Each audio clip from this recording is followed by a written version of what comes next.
This is what Dravet syndrome looks like. When we first met Haley in 2013, she had 800 documented seizures.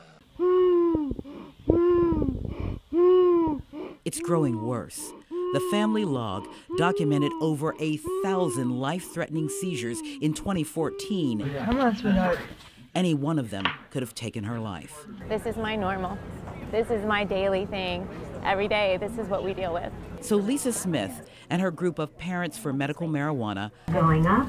roamed the halls of the Virginia General Assembly with their children to convince lawmakers to vote in favor of legal marijuana for medical use.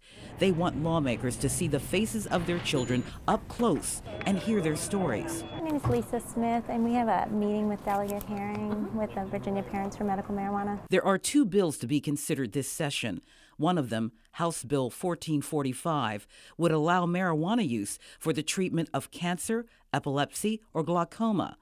This homeschooling, Fox News watching conservative mom is on a crusade to educate lawmakers that it's not about weed, it's about a cannabis cure. It's not what you think, because I'm not for the legalization of marijuana as a recreational drug. I am not for that at all. So we just want the medical use.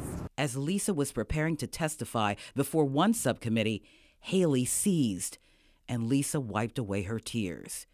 State Senator Carrico, who had been against any marijuana measure, interrupted our interview to express that he was open to listen. I'm Senator Carrico. I was listening to your testimony, and I just wanted to know it was passionate. He later took this photo with Haley. The seizure in open session also opened the eyes of State Senator Ken Alexander, who told me if it comes to a vote on the Senate floor, he now is open with a different point of view. And if the science proves that medical use of marijuana can benefit these children to extend their life expectancy, then let's give it a shot. Lisa demonstrated how it works with a syringe filled with olive oil. About this much, 3 times a day, and it's placed under the tongue, just like that.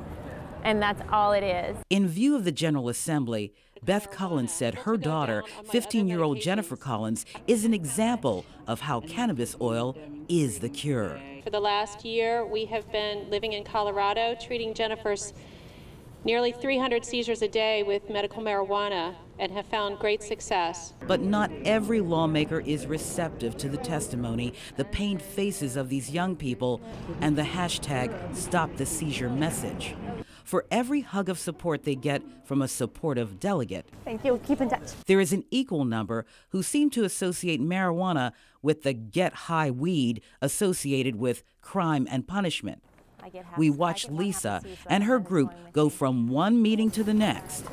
Senator Mick Waters didn't want the cameras inside, but we could clearly hear as he tried to prepare Lisa for not-so-good news. Don't be like overly disappointed if we don't get something done this year. But every minute counts for Haley and children like her. There was one missing parent from this assembly in Richmond, the McGees from Midlothian. And on November 19th, the mom went into her son's room and found his body lifeless. Lisa doesn't want her daughter's legacy to be she took her last breath, waiting for the slow wheels of legislation to legalize the medicine she desperately needs. And I would hope that she would not be a casualty of this.